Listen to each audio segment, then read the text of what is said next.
kita mau observasi ya, Iya, ke kelas. Di kelas berapa Pak? di kelas 8B.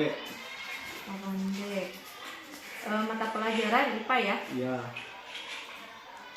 Tujuan pembelajarannya apa Pak? untuk pertemuan sekarang tujuan pembelajaran yang ingin dicapai itu pertama menjelaskan pengertian tentang senyawa. Menjelaskan pengertian senyawa. Iya, kemudian tujuan yang keduanya itu mengelompokkan antara unsur dan senyawa. Itu tujuan yang ingin dicapai pada murid untuk pertemuan Mengelompokkan unsur dan senyawa ya. Ya. Berapa jam pelajaran Pak? 2 ya? jam pelajaran. Untuk area pengembangan yang hendak dicapai, Untuk pengembangan yang ingin dicapai itu mungkin rencananya ingin mengingatkan kembali tentang kesepakatan kelas yang telah dibuat bersama mereka itu pada pertemuan sebelumnya. Jadi hanya mengingatkan bahwa itu harus mengingatkan kembali. Itu harus dilaksanakan sama kelas. ya. Lalu strategi yang dipersiapkan, apakah pakai model pembelajaran apa? Model pembelajaran PBL, problem based learning atau karena yang dipotong. Maka discovery learning, pakai Discovery learning. Pakai yang discovery learning. jadi nanti ada di pembelajarannya akan ada kegiatan di kelompok ya. Iya. Di penjelasan awal secara umum kemudian anak berkelompok. Baik, kalau gitu Pak, kita siap-siap ke kelas. Oke. Yuk.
kita refleksi dulu.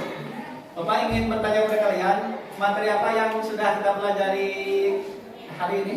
Unsur, senyawa, Unsur dan senyawa. ada yang bisa memberikan contoh unsur itu apa? Contoh dari unsur apa? Oksigen. Dari yang lain? Karbon dioksida. Kalau contoh dari Unsur. kalau contoh senyawa?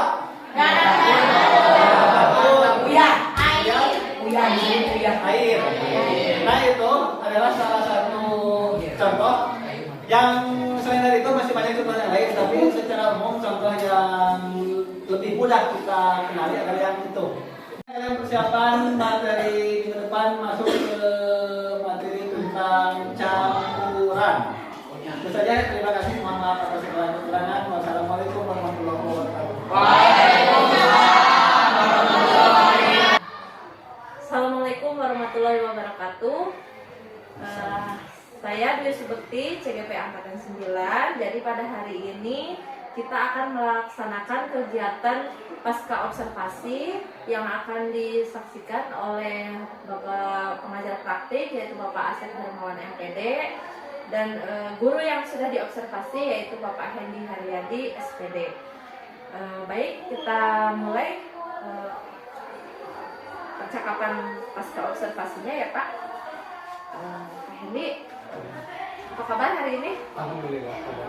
Ya, jadi kemarin kita sudah melaksanakan observasi ya di kelas. Ya. Kemarin itu kita di pelajaran IPA ya Pak, di kelas 8B. Ya, di kelas 8B. Saya ingin menanyakan Pak, menurut Bapak apa hal yang sudah baik selama proses kegiatan pembelajaran kemarin? Kalau menurut saya, ya hal yang sudah baik itu, saya sudah melaksanakan pembelajaran sesuai dengan RPP atau modul yang saya buat. Ya. Dari pendahuluan, inti dan penutup sudah sesuai dengan apa yang saya rencanakan. Baik, jadi sudah sesuai ya Pak. Ya. Lalu kira-kira nih, hal apa yang menurut Bapak masih belum baik ketika kemarin di proses pembelajaran? Hal yang belum baik atau harus itu dalam pengkondisian murid-murid mungkin itu, karena secara umum pada saat pembelajaran berlangsung dalam pengkondisian murid terutama pembentukan kelompok itu agak sedikit menyita banyak waktu karena dengan kondisi anak yang agak sedikit susah untuk diarahkan gitu. Ya, ya. Kemarin terlihat seperti itu ya Pak. Jadi di manajemen kelas ya, rencana ke depan nih, apa yang akan Bapak lakukan? Rencana ke depan mungkin untuk pengembangan kompetensi itu yang maksudnya. Ya.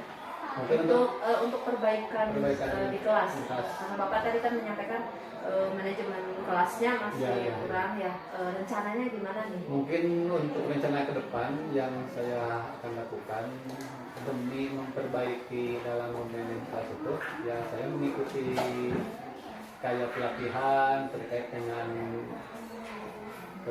manajemen kelas, kemudian cara menerapkan ya apa namanya itu di disiplin positif gitu. Minimal dengan seperti itu harapan dengan pengetahuan saya yang didapat itu bisa diterapkan ke anak dan bisa memperbaiki itu lebih baik lagi. Mungkin itu di sana ke depan. Baik. Jadi kita fokuskan Bapak yang tadi di manajemen kelas ya.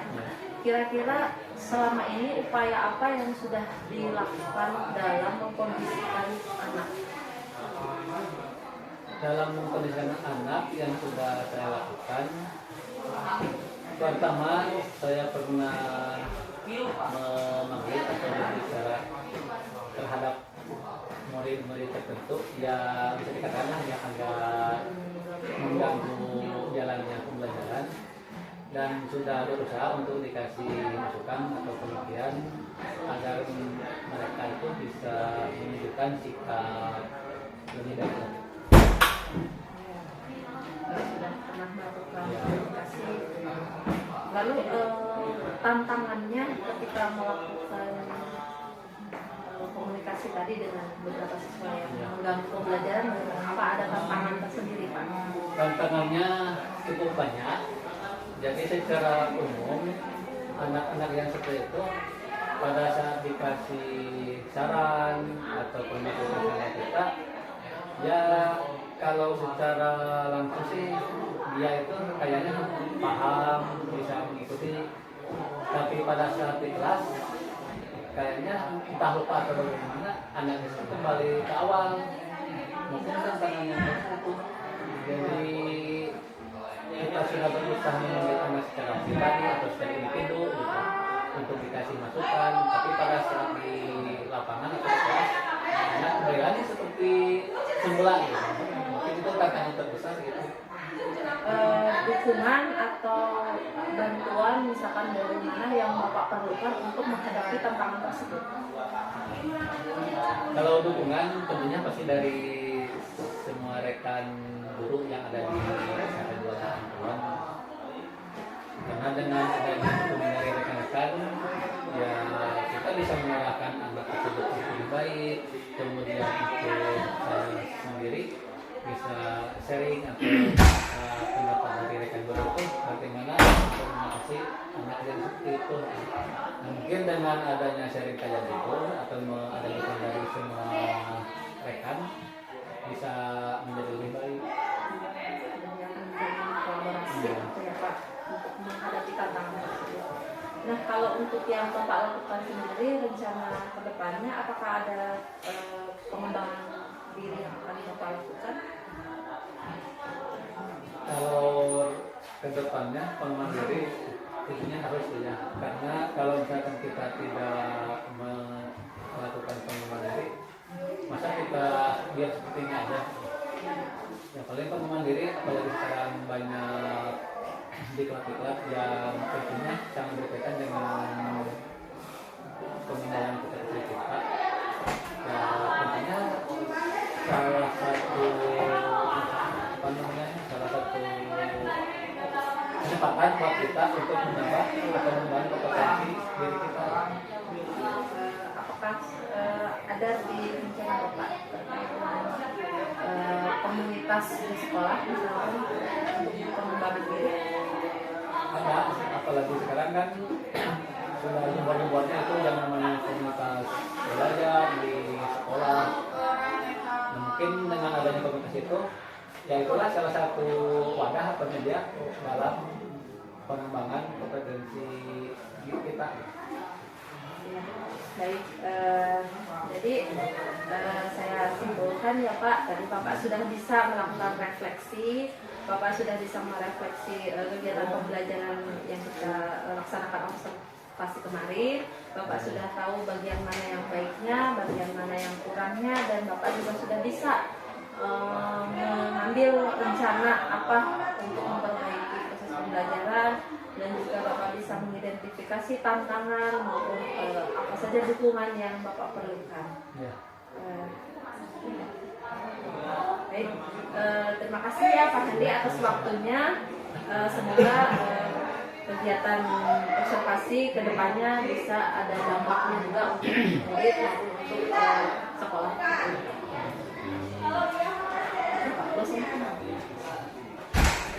Baik, terima kasih. Kegiatan pasca observasi kita cukupkan sekian. Wassalamualaikum warahmatullahi wabarakatuh.